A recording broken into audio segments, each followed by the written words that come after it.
Thanks for coming back. Thanks for being with us on day 3 of this 3-day workshop. Really happy to have you all here. Um, I believe most of you are returning. If any of you are new, just joining us, I am Monica Van Bladel. I am Associate Director here at UW-Milwaukee's Center for Latin American and Caribbean Studies. And our center is providing this program as part of our broader mission as a National Resource Center for Latin America. That's a designation through the U.S. Department of Education. We get a federal grant to support Latin American studies in all domains: research, teaching, teacher training, and public engagement. So we are very happy to have you here with us as part of that mission. So we're recording these sessions. They're going to be up on YouTube by the end of next week. So that'll be August 15th. If you missed any of the sessions, you can check back there. I'll send an email once they're officially up. Our first day was mapping Latin America. We had 2 presentations from faculty at Western Michigan University. Day 2 yesterday, we covered some tools and resources for teaching with maps with our presenters who are here on screen right now. And they're going to be continuing the facilitation work for our program today. So again, if you couldn't join us yesterday, I'll just give a brief intro of our facilitators and then pass it off to them. So first we have Georgia Brown, who is Public Services Librarian at the American Geographical Society Library, housed here at University of Wisconsin-Milwaukee. She offers reference services locally to students, faculty, local high schools.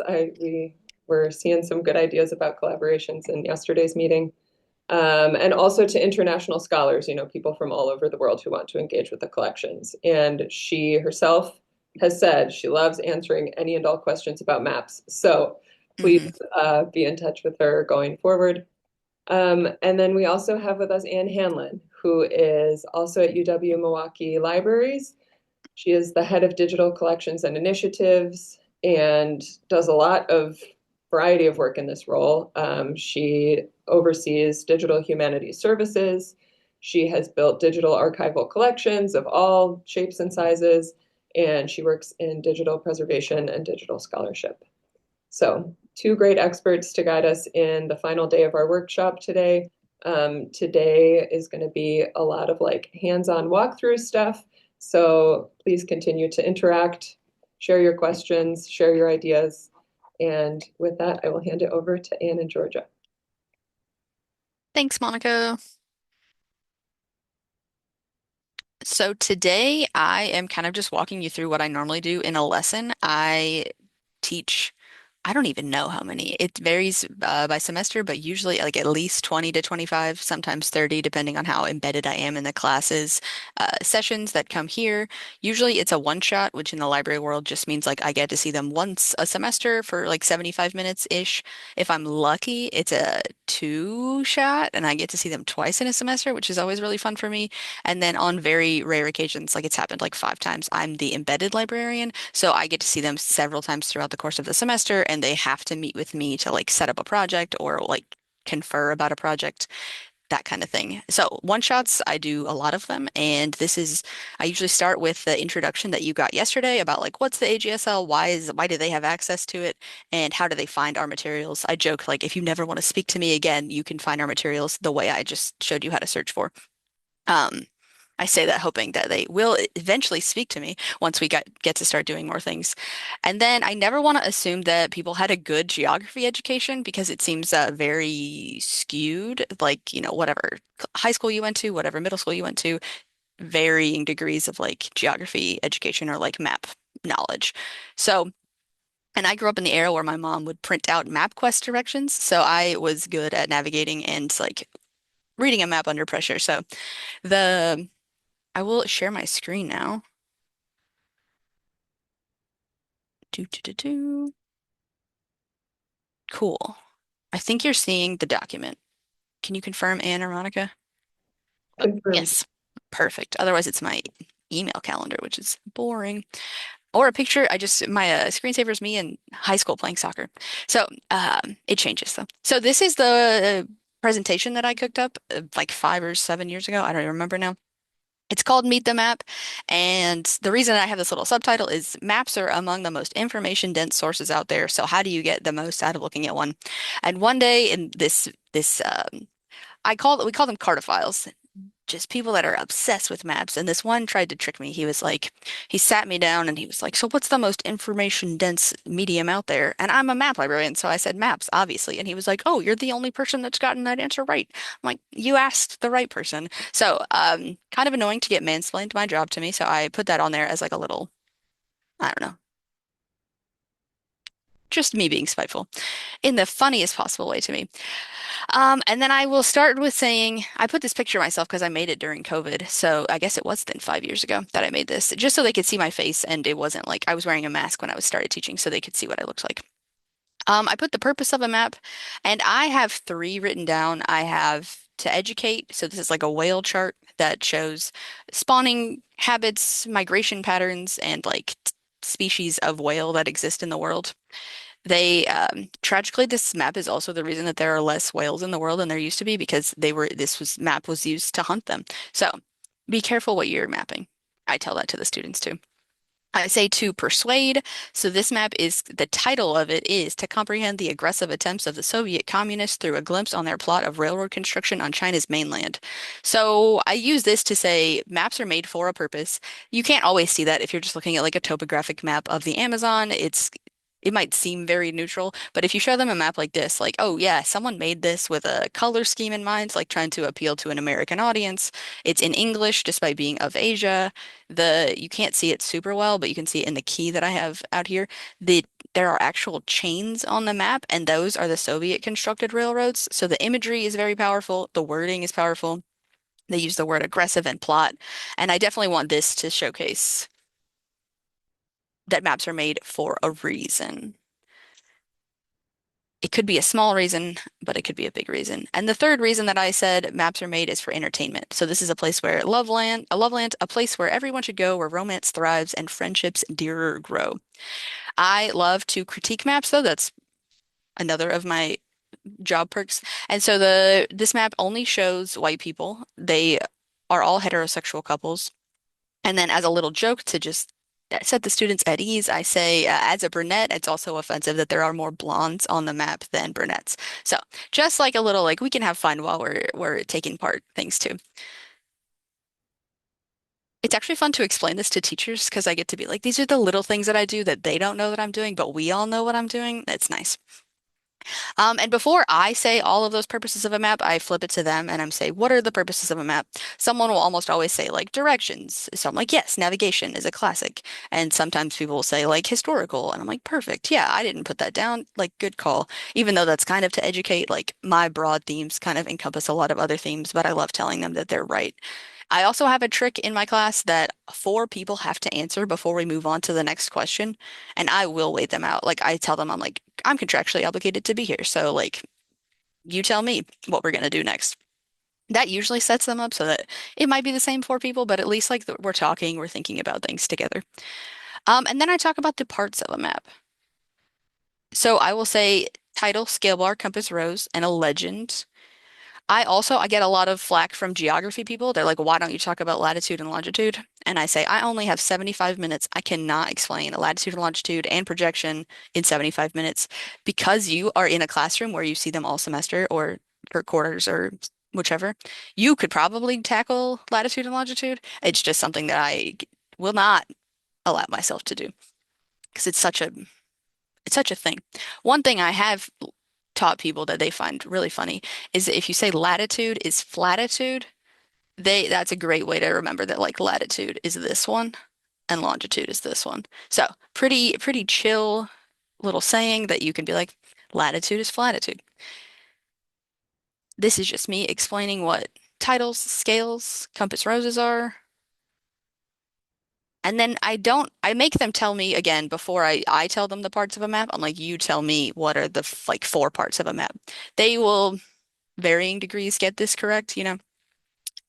A legend and a key are the same thing to me. I've never read an article telling me differently. So that one is the synonym that I'll let them get. Everything else, It's like the four that they normally tell me are the four that I normally start with that say like these are almost always on a map. And then maps I will say sometimes include, and this is really just to cue them up for nobody knows what an inset map is unless you're like you've been thinking about it. Creator's name and creation date, I add that because those are questions that I'm going to have on the worksheet. So I kind of cue them up to be like, usually if I just introduce this visual medium that they haven't looked at or thought about critically ever, they are overwhelmed and they're like, I don't even know where to start. So I'm like, fine, I will cue you up with these little prompts that I have. And then I say colonialism and or imperialism because A, that is truly on almost every map. I won't say all of them, but we're in a Latin American like focus class, so it is very much apparent in like what you all are teaching. And that's also something that I cover in my worksheets. I don't have it on there as a question, but I make them think about it when I frame their answers back to them, and I will get to that when I go over the worksheet that I do. So I just like to say, and then I have little descriptions again. This one is fun for me.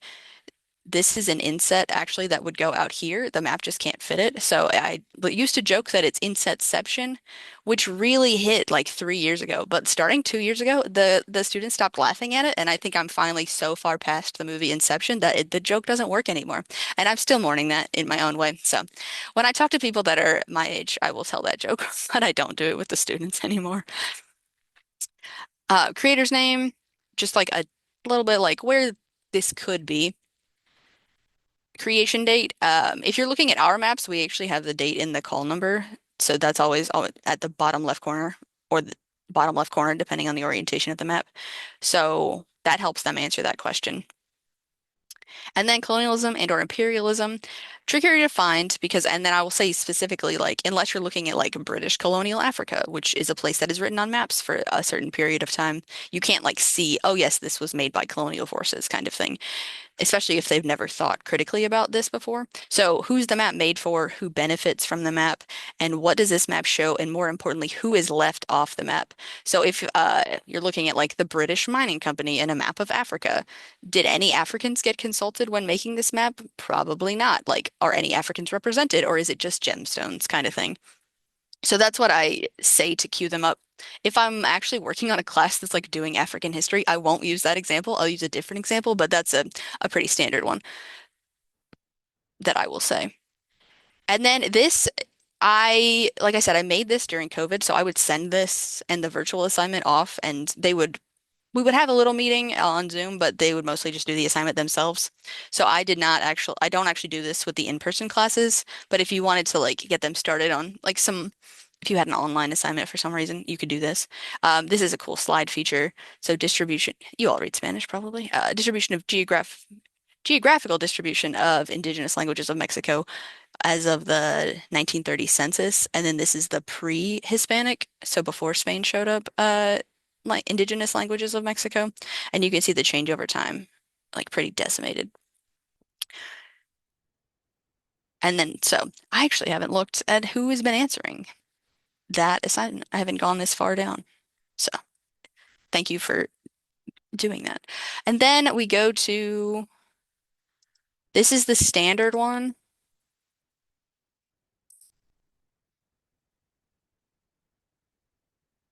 Do, do, do, do. Laura, I'm excited that you're excited. This is my standard one. I tell them they need to do, I have like a table full of maps that is set out. So maybe you could have like, I don't know. I don't know how you would do this. So I'm sorry, I haven't thought about that far. But maybe you could put them on the computer. Could be various maps around the room on computers if you wanted to do it that way.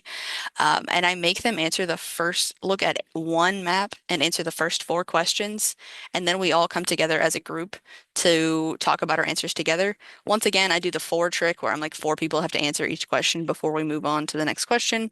And this is where I kind of like trick them into like, who made it? I'll just say who made it. That's the question they have to answer. And then as a group, I'll be like, raise your hand if you think, yes, the content of the map is impacted by the map maker. And then I'll get some no's for sure. And I make one of them each answer why they think that. And I'll say, like, so if the map was made by Georgia Brown of, I'm looking at a map of China on my screensaver right now. So, like, if Georgia Brown made a map of China, kind of weird. She's never been there before. So things to think about, like maybe I'm a scholar of China though, and I have been there. So like I'm Dr. Georgia Brown, specifically like have been doing Chinese research my entire life. Maybe I have lived there. That's a little bit more trustworthy if this person has a vested interest, isn't just doing this to make money from publishing materials or something. Versus like if the survey of China was making this map, they're probably actually on the ground doing it. But as we all know with like the survey of India, that was the British making these maps. So maybe the survey of China isn't actually like they were probably there walking around like doing mapping stuff, but were they actually the people did that lived there where they have a vested interest in the community? So I try to go through all these layers as like succinctly and clearly as possible to be like, there's no one answer that's good for who made it and how the map maker impacted the content of the map, but there's a lot of nuance that you have to think about. And then I don't even really get into like data collection because, like I said, I only have 75 minutes. So I just really want to open their eyes and be like, oh, I should be thinking about like, this isn't just something I should be like, this is correct. And because I can see it and it's visual, I want them to be like, oh, who made it? Where did they get this data? All kinds of things that I want them to be thinking about. And then try to make sense of it.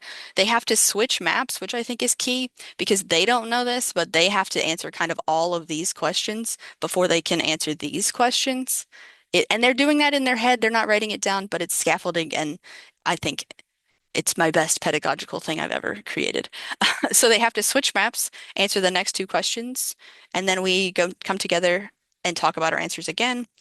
And then they have to switch to a third final map that they haven't looked at yet and answer the last two questions. I switch out what I do a lot. So this is my question bank that I'm like, oh, this would be really good for this class or topic that we're talking about. So these are kind of the bread and butter ones that I go back to. They are all listed. I have so many variations of this worksheet as well. So you have access to all of them. Question bank, meet the map, compare two maps side by side. A virtual assignment if you like somebody's sick and they still want to do the homework. And it's got instructions on like what website to go to and like search a place under digital collections. And it has the switch, like search for a new map under digital collections. So that's on the virtual assignment. Nick mentioned countermapping, and what Julio is doing is countermapping, and I have a unit about countermapping. So I scrolled down too far. But countermapping is kind of just like it's in the same vein as like counterculture. So it's kind of the best way to explain it is like people in their own community mapping for their own community's sake. So Julio mapping favelas is like he's a Brazilian person. He probably knows people that live in favelas. He studies them like in a kind of impactful way. So it's people telling their own stories is kind of the short version. So I have this linked as well if you wanted to get into counter mapping. This is a cool map that we have in the collection.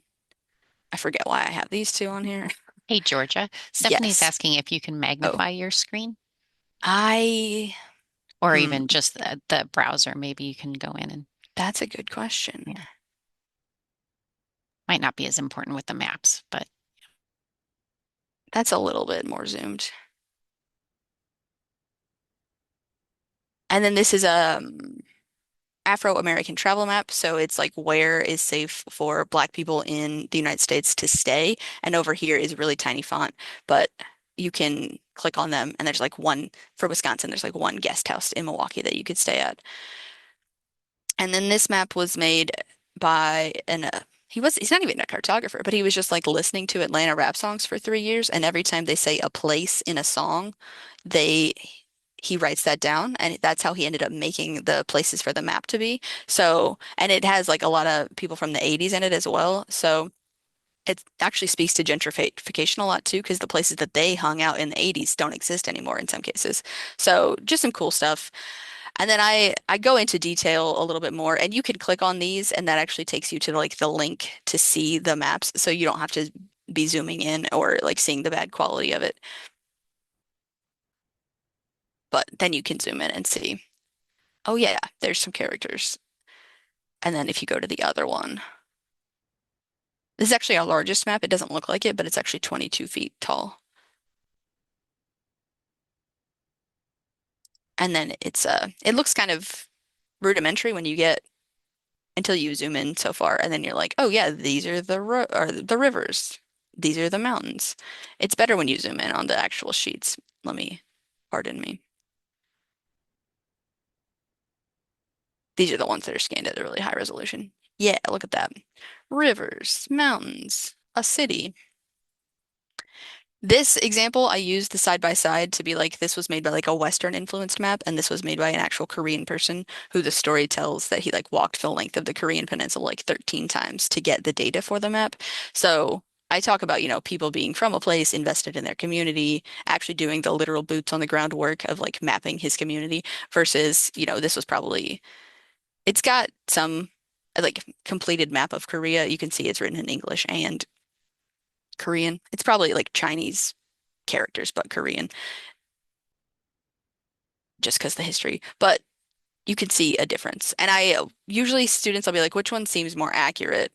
And then I'll start to actually zoom in on this one, and they're like, oh, that one's way more detailed than this one, actually. I'm like, yeah. Just because it looks cruder, it doesn't mean it's not better or like as valid as the other ones, which is something that I want them to see as well. And these are good readings if you want to get into that. And I have two worksheets for that. I have beginner and advanced because sometimes I'll have like a freshman class wants to learn this, like freshman history class wants to unpack this, and then sometimes I'll have like graduate classes that are like maybe not even graduate, but like upper level history 600 type classes that want to get into this.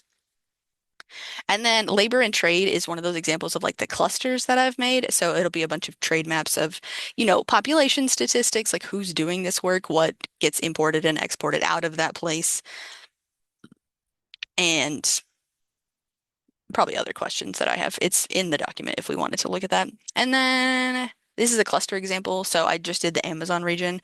So this is the map that I was trying to find yesterday that I was telling y'all about. So before I get into the data, it was gifted to the American Geographical Society by Standard Oil. So it's like, ew. And then over here, you can see the linguistic stocks of like what languages the people are speaking. And then here's the map that shows like where the people are speaking these languages.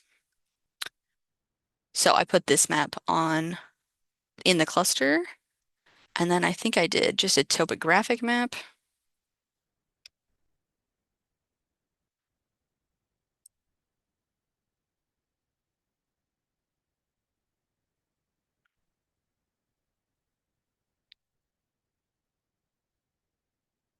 And I forget what the third one I picked was. Oh, Bolivia via the Amazon River, which is like an older map, but definitely made by some colonial powers. So stuff to unpack there too. I think it was published in London.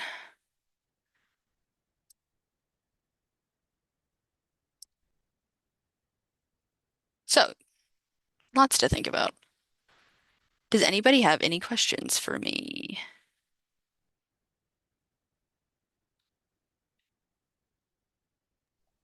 Georgia, before any potential questions, I also Hmm. want to make a comment about grade level. And it's so useful that you've offered like all of these primary sources and then also the worksheets to work with students. Am I right in understanding that most of those worksheets are with visiting high school classes and then university students?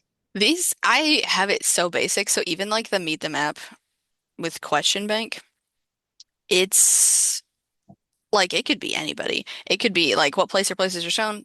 I use that for the college students, and I also will use that with visiting like middle schoolers because it is not a hard question, and I don't use any complex vocabulary in it. There you go. Well, That's and my biggest. also, I think this is like a leading question because I also want to talk about your PBS debut. Um, Oh, sure. I forgot there's a about my link in the PBS chat. debut. Do you want to talk about it? It's Oh aimed at yeah, both I think groups I of have it. students, and I just put the link in the chat. So examples for different age groups working with these materials. I have I'm very not self-centered, but if I type in Meet the Map Georgia Brown, my story map that I made that I just showed you shows up very first. So, and now it shows up with the PBS thing I did. Oh, this is actually the interview I did to highlight that. I thought that the episode was linked though. Could be wrong. I put the episode link in the chat. Okay, perfect. Well, I did the episode, thank you,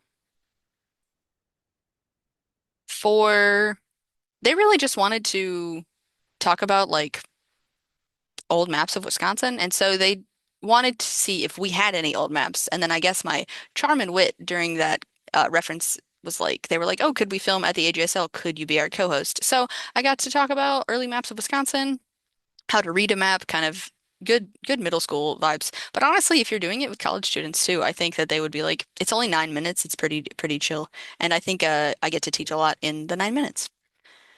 Cool. Laura, I think your hand was up first. Thank you. Hi, this is great. I got a little lost because I was shifting between screens and I just wanted to ask quickly, if you could, looking at the document at the Mm-hmm. presentation, when I scroll down to the test your skills part, Oh, I can see Australia, but then it's like Firefox, like I can't open the page. And so I missed some things there. And when I saw you were showing the hip hop map, is that in this presentation? Like what there's maybe? two presentations. So there's the Meet the Map one, which has Australia, and then there's counter mapping, which is a different one. Okay, I guess I thought I saw the worksheets for counter mapping, but then I didn't see the link to get into that presentation. That's up here. So the very first part, understanding maps, has the Meet the Map presentation and the counter mapping presentation. And then Okay, this second section is all the worksheet links. So okay. Thank yes, you. no problem. Cool. Stephanie, what's up? There we go. Good morning. That hip hop Mac, wow. Uh, It's super cool. Brain went on fire because I do a lot of projects, gallery walks for things like Spanish Heritage Month. Mm-hmm. How can kids then, so would they just drop in a pin? So for example, if I was to do Latin American History Month, I'm just brain farting here as I talk, Sure. and had the kids locate on a South American map, for example, where their singer, their baseball player, their politician comes from. Mm-hmm. Is there a way for them to then take one of these amazing maps, but drop a pin in or something to show where their person comes from? Is there some way to Hmm. do that? Or is that something that I could brainstorm further on my own? I'm trying to think of an open source way to do it. Like I know we have like some proprietary software that UWM pays for that I could use, but I'm trying to think of an open. And I Well, might tag you in on this. Yeah. yeah, I think you could use Story Map JS for something like Oh, that. sure. Yeah, duh. Yeah, no, no, no. I'll yeah, I'll pull that up in my section just to kind Okay, of cool. show that off a little bit. And I think Monica, we might have some recorded workshops that we did in past years about Story Map JS. So We do. Stephanie, it was the it's perfect free. question. We have those on our website, and I will put the link in the chat. Perfect. Thank you. Cool. Thank you. Thank you. That's why we work so well together. Because I'm like, I truly do call myself the paper person. So when people ask a digital question, I'm just like, I don't remember. I can only remember so many things to be successful. Cool. Anybody else? Yes, Claudia. I just wanted to state that I think I mentioned earlier that I work with kindergarten through eighth grade, and Mm-hmm. there was a comment regarding whether some of this could be used with younger grades. And I'm thinking about my third graders who study Mm-hmm. in Milwaukee and my fourth graders who study Wisconsin. And I can see my language learners eating this up. Good. Yay. I'm excited. I never work with, I used to teach swim lessons when I was in college. So like I know vaguely what children are good at, but only really in the pool. So every time the third or fifth graders come, I'm like, what do they even know? Like how tall are they? I have no idea. So I'm glad that you said that. So,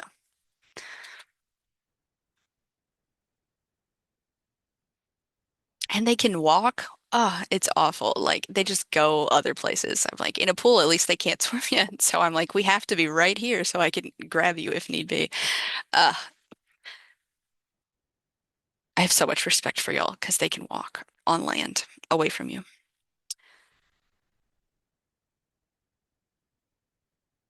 Cool. I can toss it off to Anne then, especially since she might even talk about Story Map JS, which is outside of the thing. But this document is gonna be sent to you from Monica, and then my links should be shared with you like indefinitely, so you can look at them whenever. But feel free to email me, which should be at the top here. If it's not, I will add our emails. So you can email me whenever just to, because I have a ton of versions of these. If you're like, hey, do you happen to have one cooked up about XYZ? There's a really good chance I do. I had to narrow it down to get to just do, what did I do? 6? Yeah. So cool. Tag, you're it, Anne. All right, thank you. That was great. I should sit in on more of Georgia's presentations You because can come that to was class whenever you I, want. I have one down that I'm supposed to come to in September for sure. Oh, 'Cause that was super fun. Yeah, anyway, I love that. And now for something completely different. Um, so what I'm going to talk about today is what we talked about yesterday, all maps, but I'm going to go into more detail. And I just want to kind of also say presenting this kind of tool first, right? So we have this tool.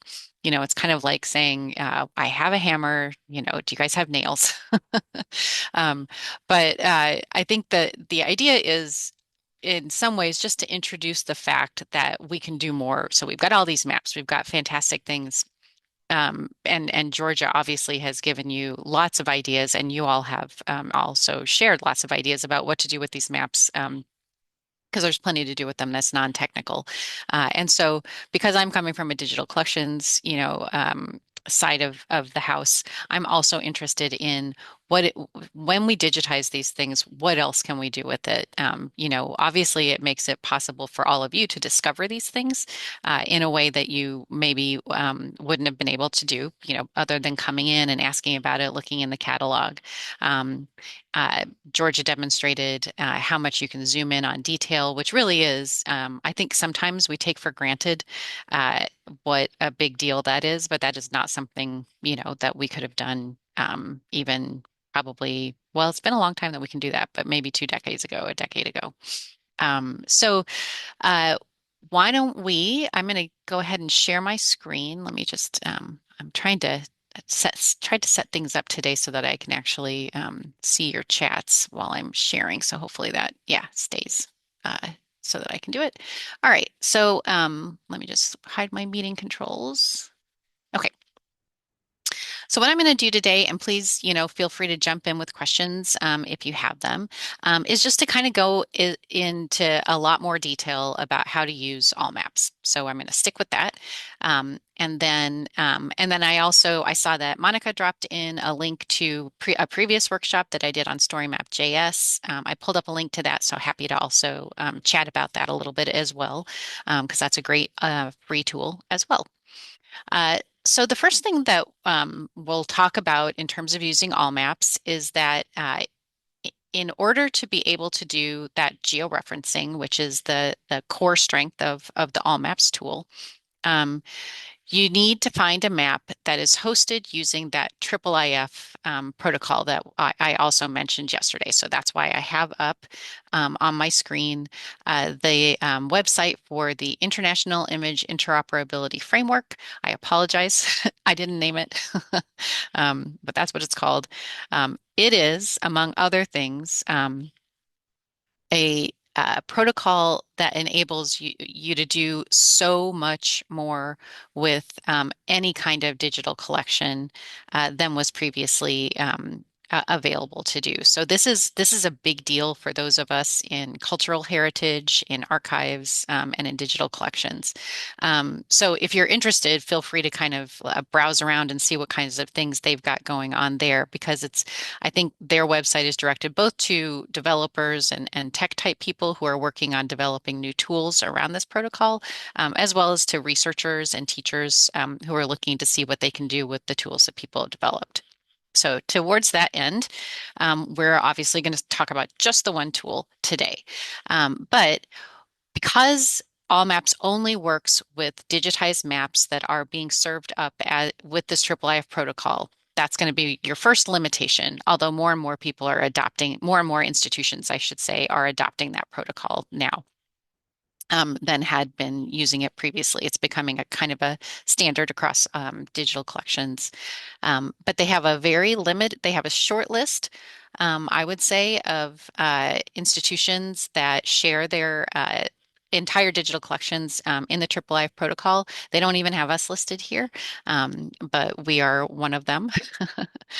So this is one place that you can go to find things. But a couple of other, I'm just going to highlight some repositories that we know have a lot of maps. So first of all, the Library of Congress. The Library of Congress is the um, largest map holder, right, in the United States, Georgia, and then the AGSL is second. I think I'm getting that right. Yes. Yes. Okay. All right. And so they have plenty of maps. And so the first thing, so I'm at the Library of Congress's website, and I believe in that Google Doc we've got a set of resources. So there should be links to all the digital collections and things that I'm going to mention here today in that Google Doc. But in the map section for the Library of Congress's digital collections, okay, thanks. 5.6 million maps. Nice. I did a search for Ecuador. So we've got lots of Ecuador maps, different dates, 1991. Of course, as Georgia pointed out, many different purposes and reasons for creating these different maps of Ecuador. Here's one from 1792. So if I click on this one, I can view an enlarged image of this lovely map of the coast of Ecuador.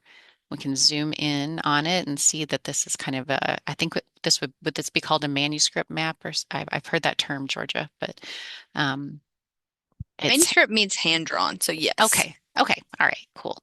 Most Portland charts, which is what we're looking at, are actually manuscripts. So Oh, is that right? What did you call this? Portland chart, the lines in the ocean mean it's a Portland Oh, chart. Also, there's no detail about the land. You only see coastal cities or coasts mentioned, and that's mhm. another trait of Portland charts. Cool. All Yeah. right. See, So I love answering questions about maps. that's right. Yeah, I did that on purpose, folks.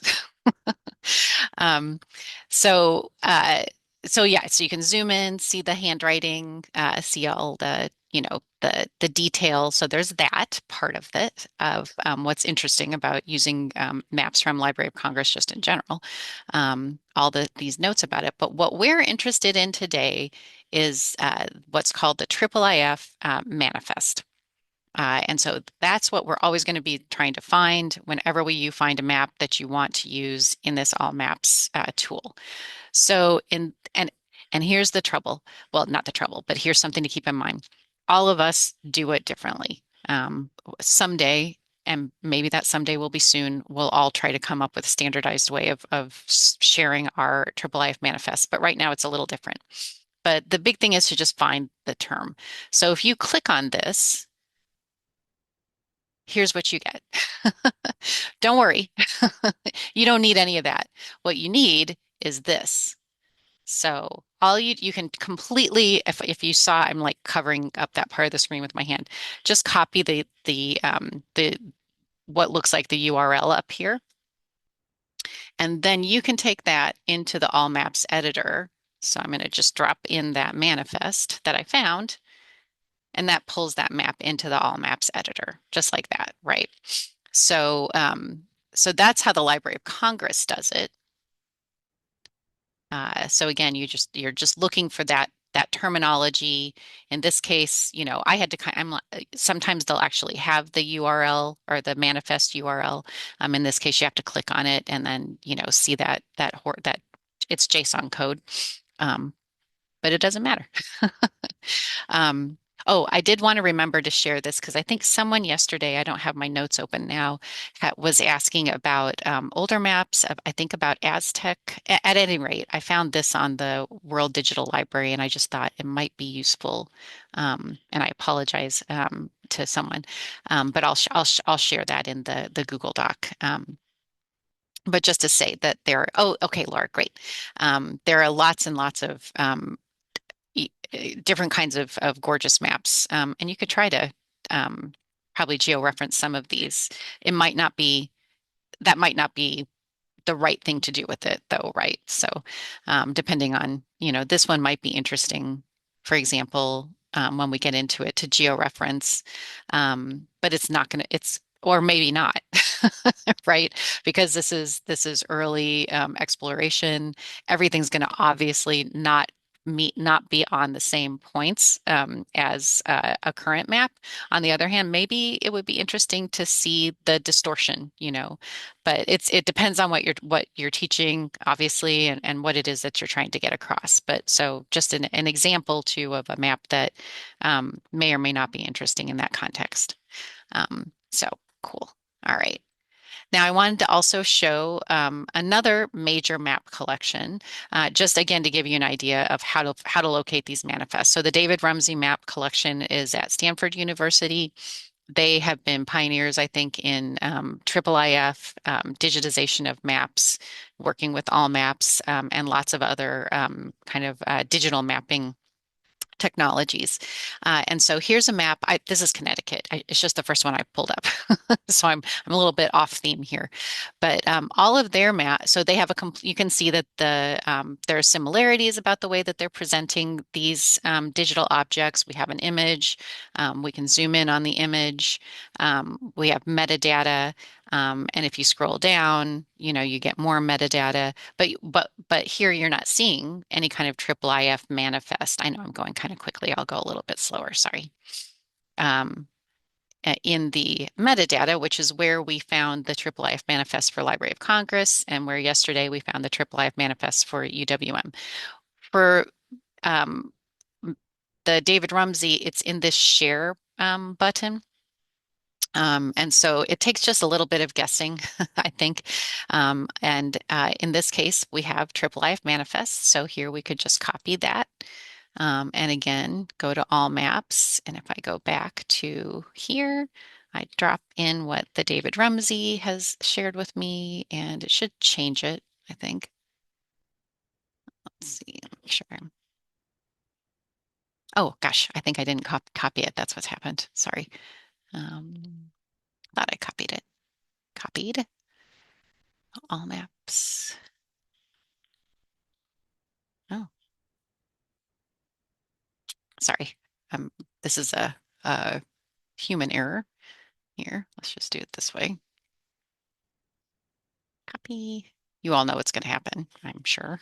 All right. And then here we have it, in the, so the David Rumsey using this IIIF manifest found in the share button. So this is all just, a way of demonstrating that you can find these things. They're in different parts of the record. Library of Congress, UWM digital maps from the AGSL, David Rumsey map collection are three great places to start to look for historical maps across the world. So, all right. So that is about finding things. Are there any questions so far before I move on to like really getting into the All Maps editor?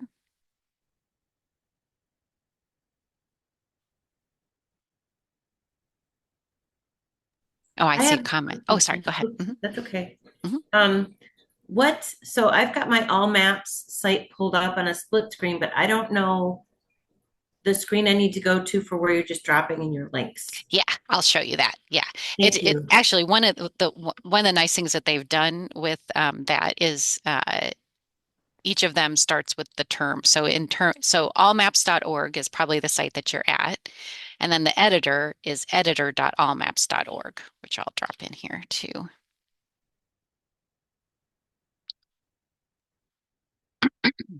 And just like if you recall yesterday when we looked at here to, just show maps that were georeferenced based on your location, that was here.allmaps.org. So,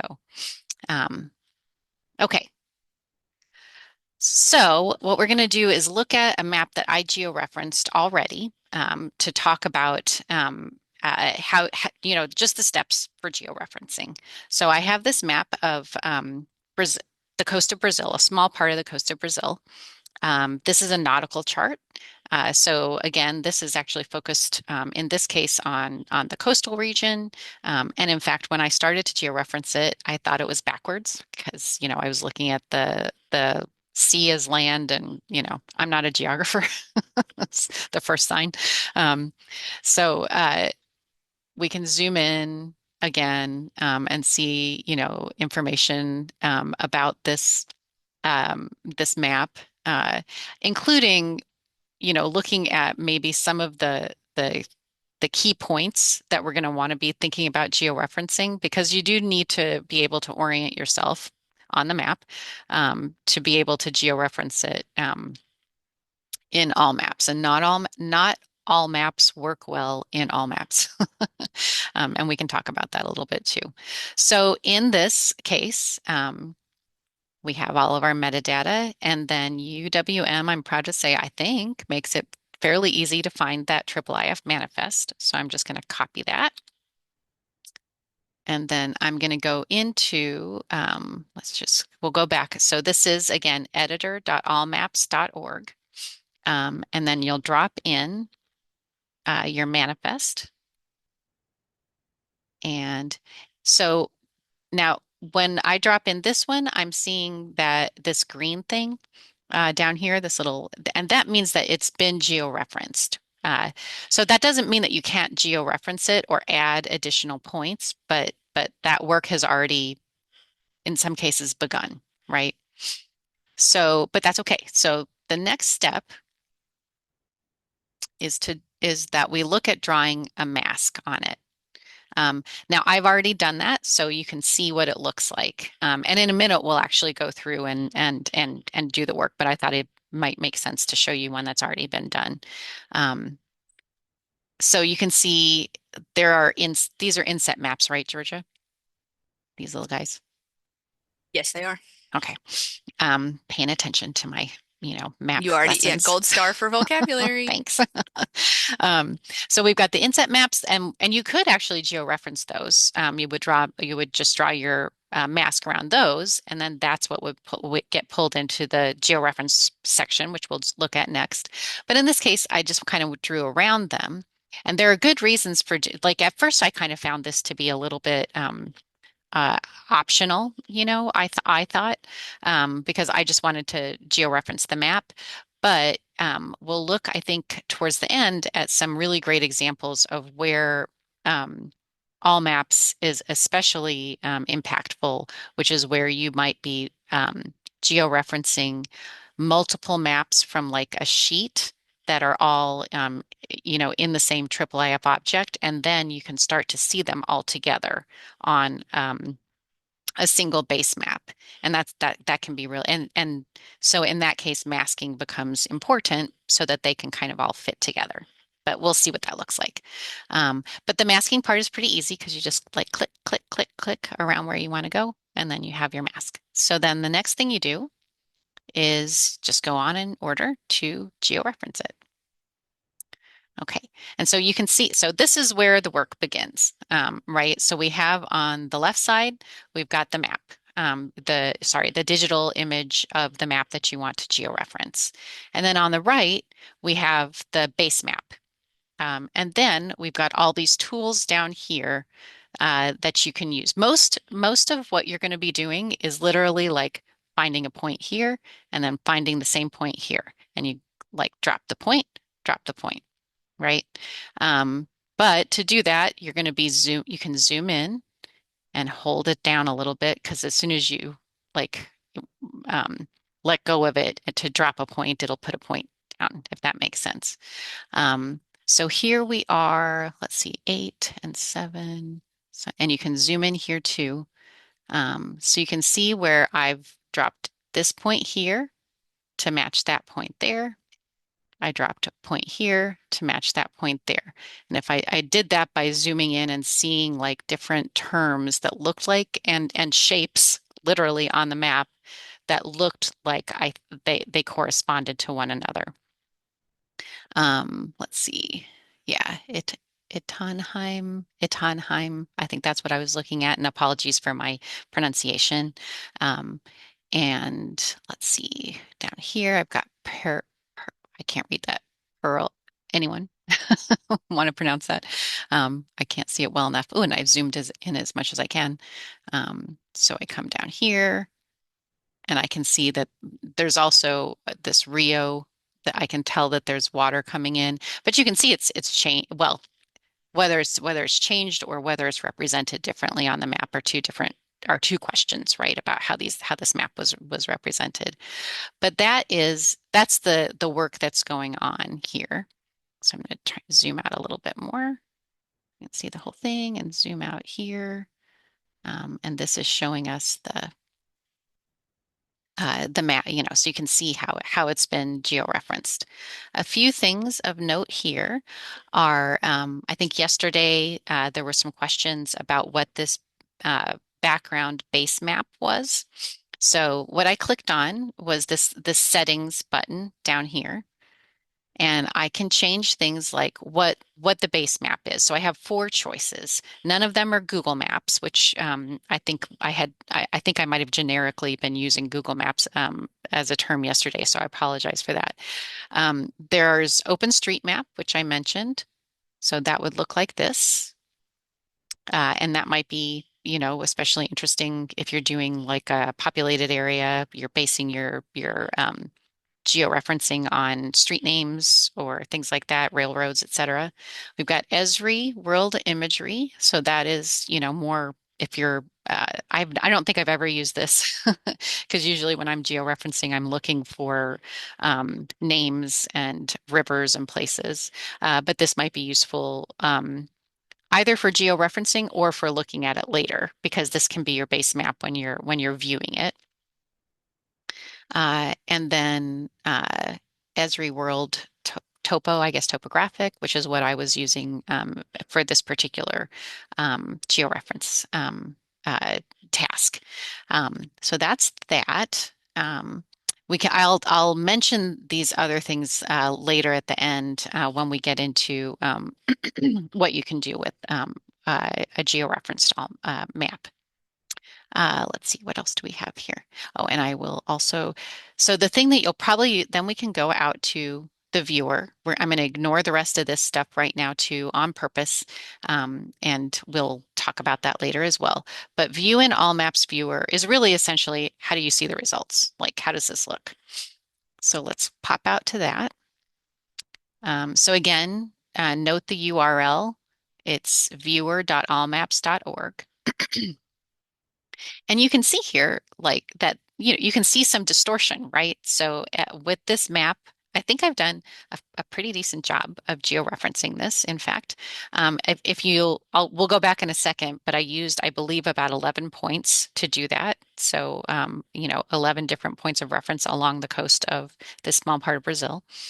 But you can tell that it's distorted, which we would expect in this case.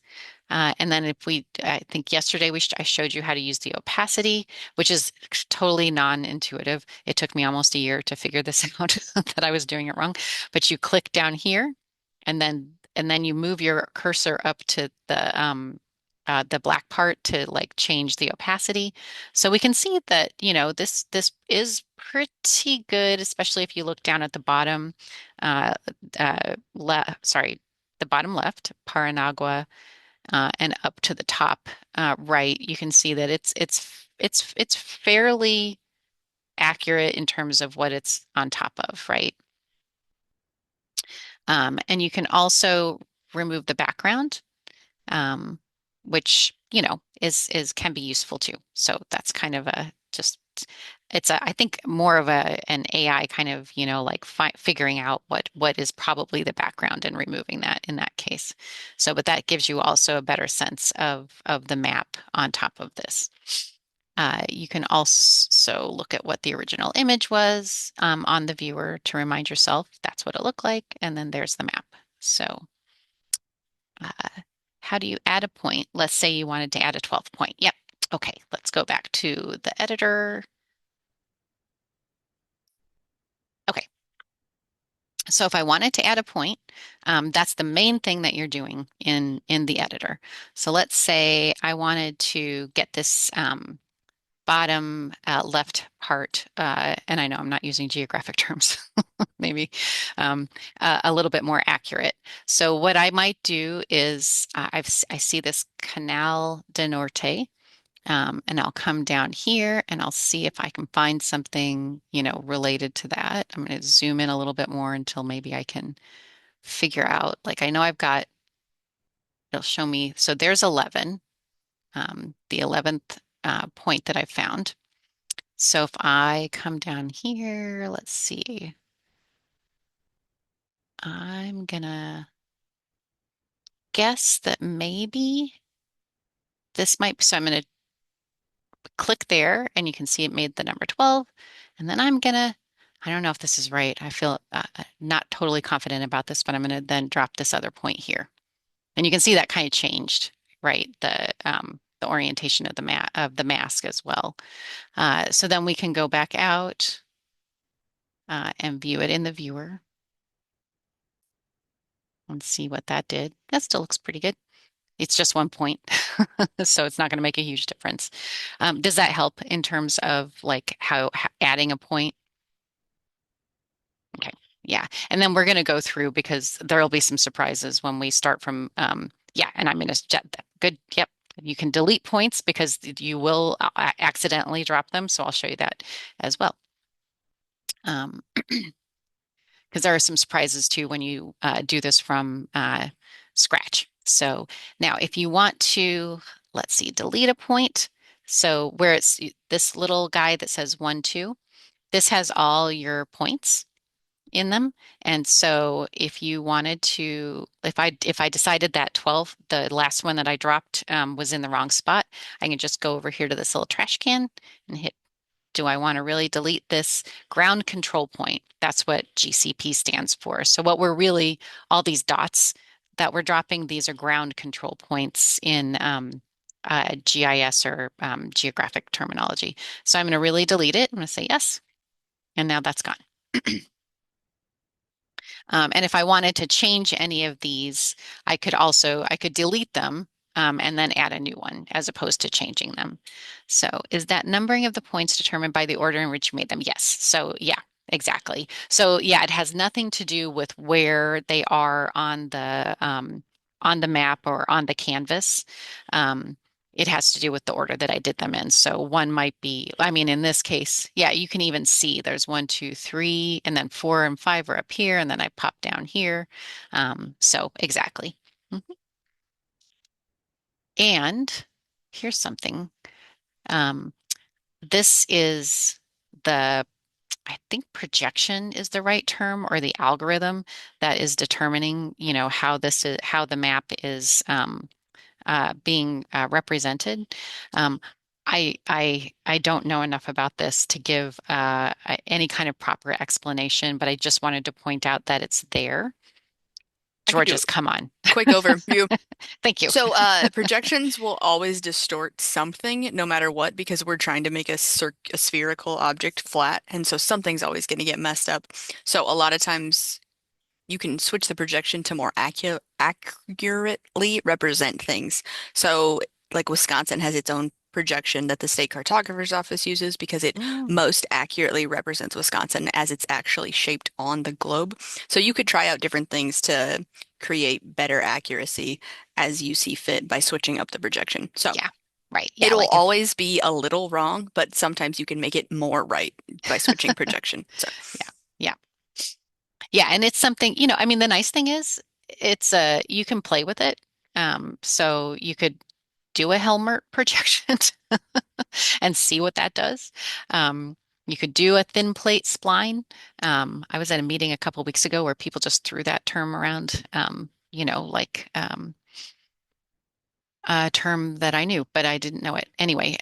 So that's where those are. Those are essentially the projections that are baked into all maps. I don't think it's exhaustive by any right, Georgia, in terms of what projections or algorithms might be out there. I mean, the fact that they have 3 for this small little spot, I bet there are quite a few projections that you could mess around with. Yeah, so these are just the 3 that are baked into all maps. So, and then just to continue with these little buttons down here, this I button is really the, excuse me, the metadata from the record that you found in digital collections. That metadata travels with the IIIF manifest. So that's one of the other nice things about IIIF, and that might be interesting for you all as teachers too, because it is also useful in identifying what the map is, who made it, where it comes from, its authenticity, which is probably going to become a more and more important uh, determining factor or attribute for these digitized objects, as AI and other things begin to change our perceptions of whether the accuracy or authenticity of digital objects. So that's what the I is. Um, and so the next thing I was going to do is, oh, I've got a few best practices, and then I was going to do one from scratch because I think it's important to show you a little bit of the difference between doing it from scratch, which will be a little nerve-wracking for me. But I mean, not overly, don't worry, I'll be okay. But are there any questions at this point before I move on?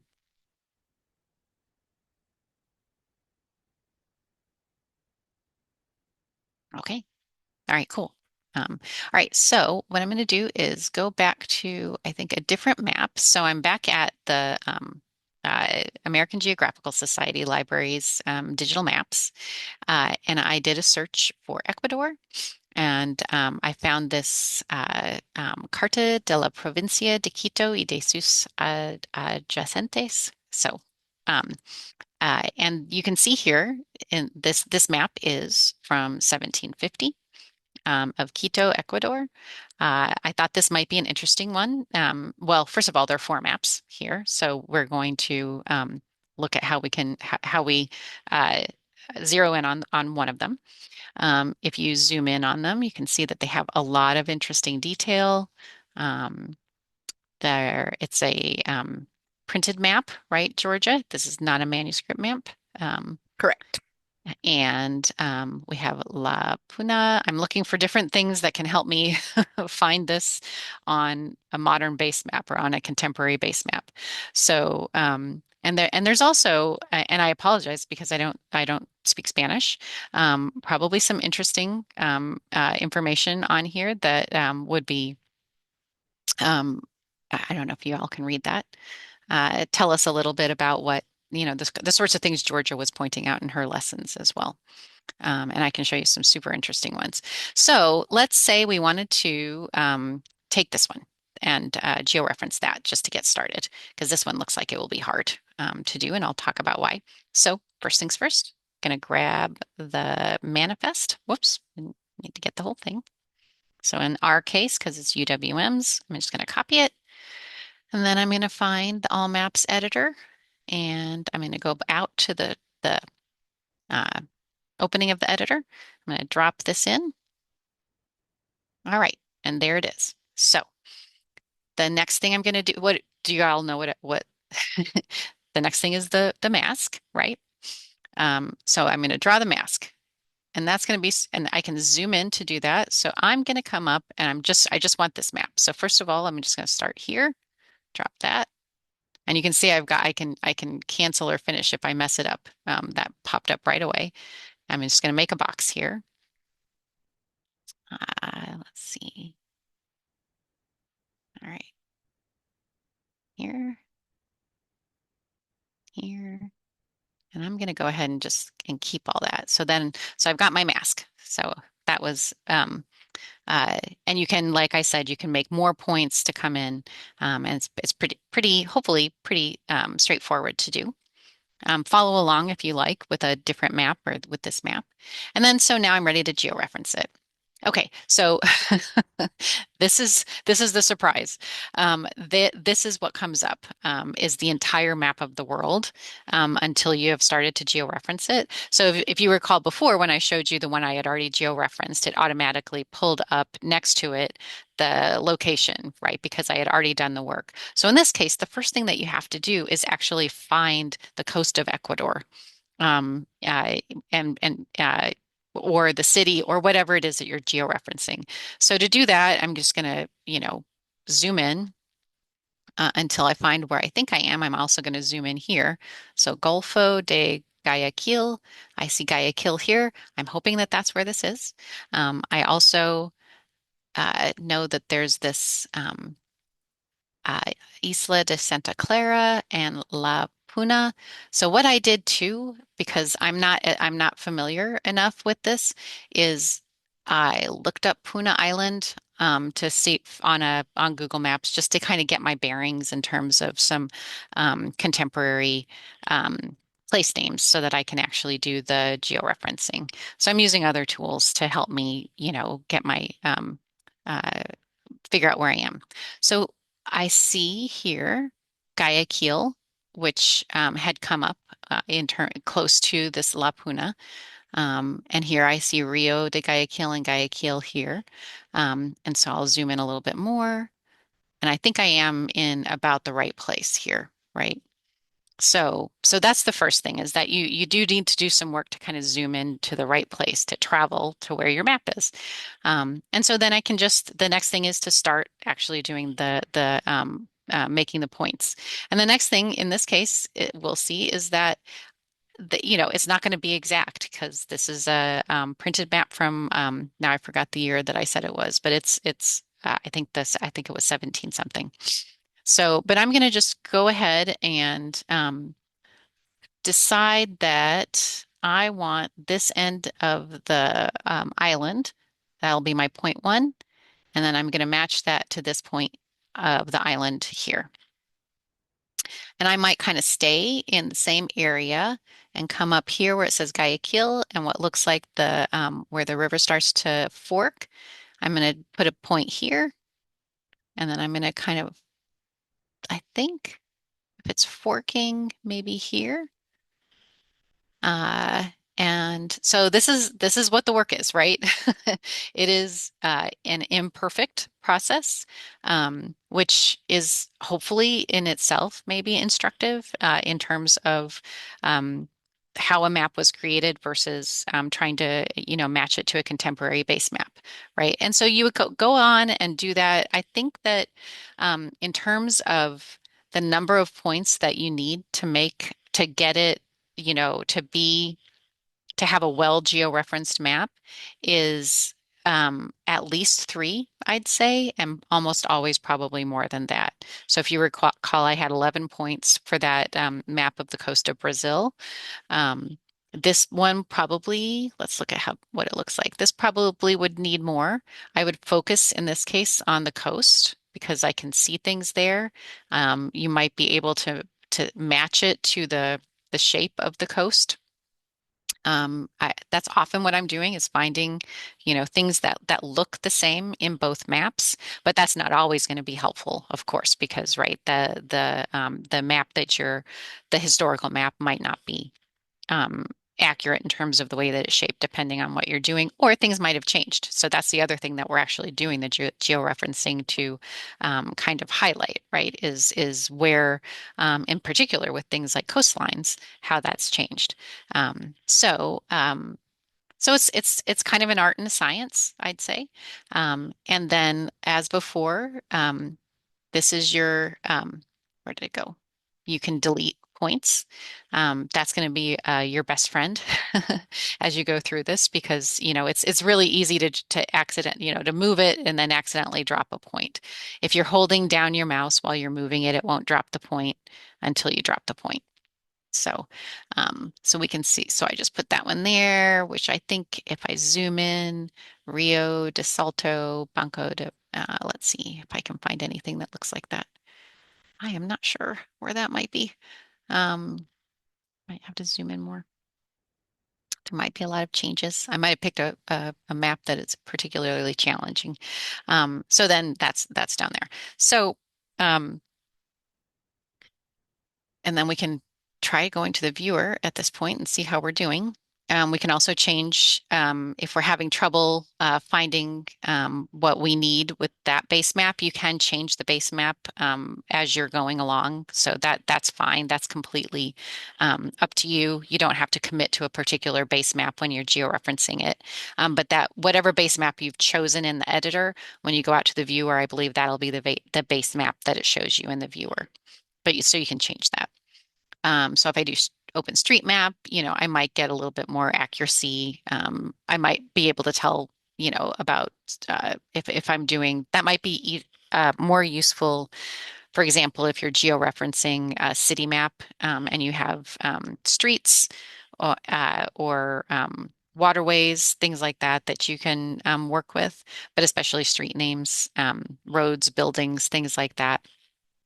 In this case, we're working with exactly what I've been told by our expert to avoid, which is water bodies, because they change a lot over time.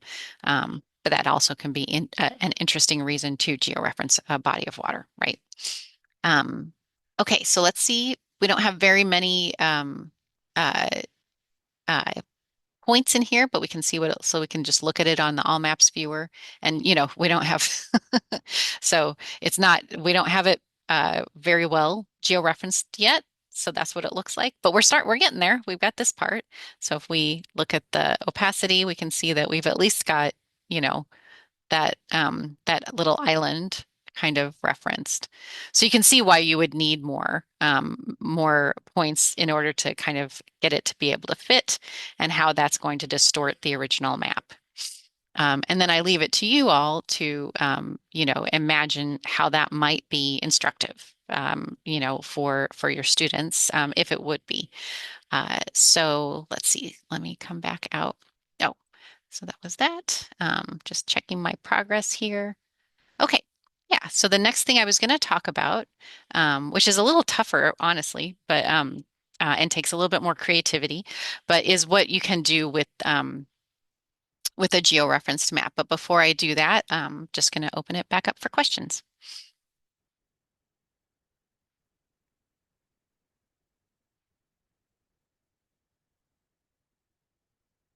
All right. Okay. Okay, cool. So to my mind, I think the actual process of georeferencing and simply viewing the historical map on a contemporary base map is itself instructive and useful. So I don't want to suggest that you have to do more with it in order for it to be useful. I will say that what I would point you to in order to think about other things that you can do, we put into the resources 2 All Maps tutorials that you can walk through that are longer. One is from the 11th All Map Library in Boston, and they were our partners on a National Endowment for the Humanities grant to extend some of the usefulness of all maps, but that unfortunately that grant was terminated in April, along with all the other NEH grants.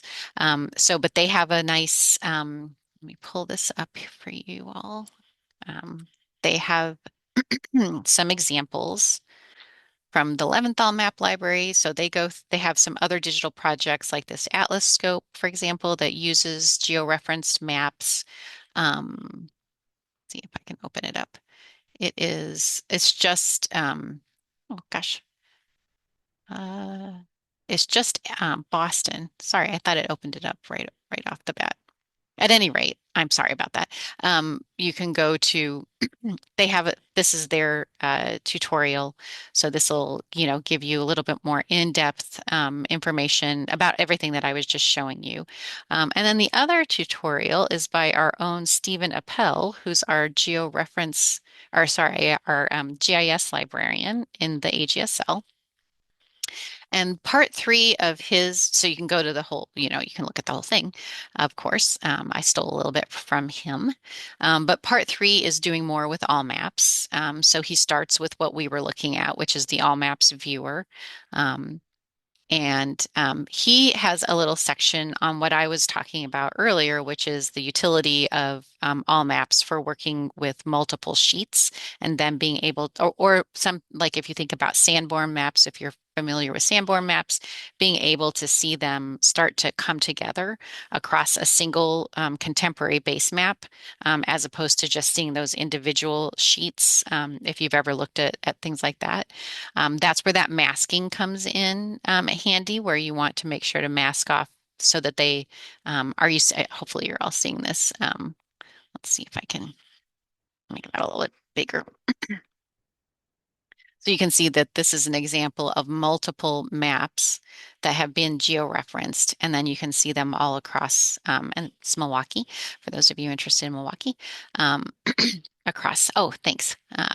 Yeah. So you can see them across the city. So that's the point of that. He also talks about that transformation algorithm that I was pointing out earlier, and has a nice little animation of what's called rubber sheeting, which is, that the historical map kind of being distorted to match the contemporary base map. And then this is where it gets it gets more technical. You might need to have other tools, but you can take what you have done. So once you've once you've georeferenced a map using all maps, because first of all, because it's openly accessible to everyone, because it's in this IIIF protocol, and because it's created these what are called, so when you georeference it, what happens is you're creating what are called annotations. So that manifest, if you recall, when we looked at the Library of Congress and we clicked this link and we saw this horrible gobbledygook. When you're georeferencing, it's actually adding more information to this, essentially, that indicates the the ground control points or the GPS points, the latitude, longitude of a pixel on the image and what the latitude, longitude is on a contemporary base map. So that's what's happening. And so that means then that you can do things like, oh shoot, I lost where I was. You can do things like take it into some kind of a GIS editor, and do projects with it. So if that is something people are interested in, that would be a workshop that we could ask Stephen to put on for us. But the point is that it enables you to do a lot more with it. But I would, and so he goes into a little bit of detail about how you can pull that into one of these editors, and then some other examples. And I think Georgia dropped in the workshop, and it's also on the Google worksheet that we shared with you. So that's essentially what I have. I had also mentioned StoryMap.js. I think someone had asked at the beginning about being able to work with I think the Atlanta wrap map or anything else. I think that was the inspiration actually for the question.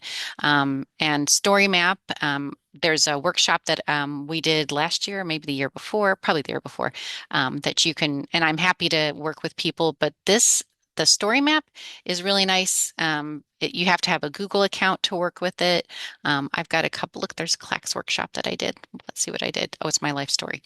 But it's essentially set up like slides. And so in this case, well, I didn't plan to do the workshop today, but I just wanted to show it to you, just to show you that like you go to the URL, it's free, and you might be able to. There's a good chance that without even doing the workshop, you might be able to kind of walk through it and sort of figure out how to do it, and then be able to see. Let's see. What it looks like when you've created it. This should work. And so this is what the story map.js looks like. So there's a map on the left side, on the right side. You could have things like primary sources, images, text that talks about what you're describing there. I think I just put in, kind of some silly stuff. And then you walk through it like a slideshow. And it takes you through, like kind of a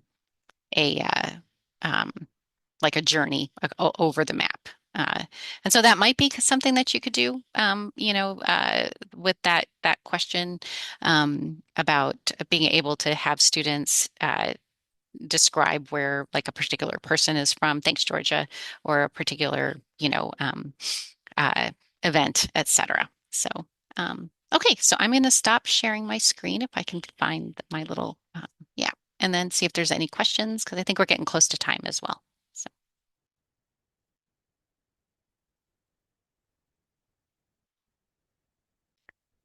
can multiple people collaborate on one story map? I'm trying to remember if you can. I think no. Unfortunately, not from the free version. Let me get back to you on that, Stephanie, because I know that I've addressed this before and I just haven't looked at it in a little while. So let me write that down. There might be ways to do it, that are a little bit of a workaround too. Sorry. Mhm. Did I interrupt somebody? I thought I heard a voice. Hi, I was going to ask, I feel so inspired and I'm glad that this workshop is early, not early, but it's in August while I have the time to actually work on some of the ideas that have come to me, rather than, during the school year when I'm like, this is great, but I just don't have time to really get into it. And so, For sure. Yeah. appreciate the opportunity to learn together today and all that you've shared. And I'm wondering, my with if I have students working on some of these with me, or even my own work, are they automatically published, or who gets to see my work or student work, and do we have control of that? Yes. Oh, okay. Excellent question. In the case of all maps, those are like once a map is georeferenced, it's available publicly for anybody. It's not nobody knows who's georeferenced it though. I don't think there's any way to know that. So in the case, and then with whatever you might do with all maps, if you take it and do something with it in a like all I can think of right now is like QGIS, which is a free GIS tool, and then Esri, which is not free. Then it would depend on what you do with it there. So that's the answer for all maps. For StoryMap.js, you can share the URL with people if you want. Like for example, if your students were to create a story map, they would take that share URL and send it to you for you to look at it and grade it. But it's not, as long as it's not linked anywhere, it should not be searchable. It shouldn't. There's no way for like Google wouldn't index it. So that should. And we've used StoryMap.js in the past a lot for classes here at UWM, and that seems to be the case. So, but because that question comes up a lot, if you don't want people to find it, or it's not that you don't want people to find it, but that's not what the student's doing it for. So, does that help? Yeah, definitely. Thank you. I Okay. appreciate it. Mhm. But if you do want to share it, you can. So it's not blocked or anything. Mhm. So it's something to think about too in terms of if it really needs to be confidential, then it's probably not the right tool. So, Yeah, I'm just thinking with mhm. being that I teach in an independent high school. I'm just thinking about protecting student identity or student work, on what our school policies are around that. Sure. And Yeah, that makes sense. Yeah. Mhm. And StoryMap.js comes out, these are all tools that come from different organizations. StoryMap.js comes from the Night Lab at Northwestern University, their journalism school. And so the website is also really helpful too. So if you were going to use a tool like that, they might actually be able to help you a little bit too in terms of well, not being able to do anything special, but maybe provide, additional information about that. Mhm.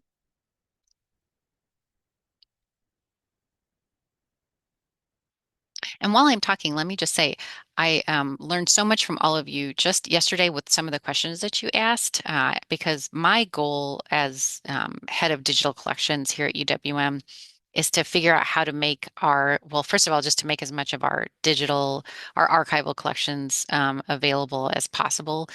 We have just, incredible treasure trove of materials here, and making them available digitally makes them so much more it seems obvious, but it just makes them more accessible and usable. And I'm always really, really genuinely eager to hear about how people want to use these things, ideas about what would make them more useful, especially in your particular contexts. So please feel free to reach out to me anytime, either with questions. I'm happy to do one-on-one consultations. And also just with ideas for what we could do to improve our collections to make them as useful as possible for you all in the classroom.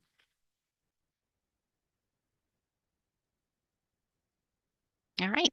Well, that's all I've got. Monica, I don't know if you've got anything to wrap up.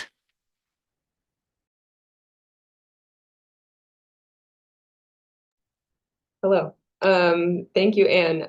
You totally guessed it. I do have things to wrap up. I first of all wanted to thank everyone for attending, and to thank Georgia and Anne, our presenters, for sharing all this amazing information.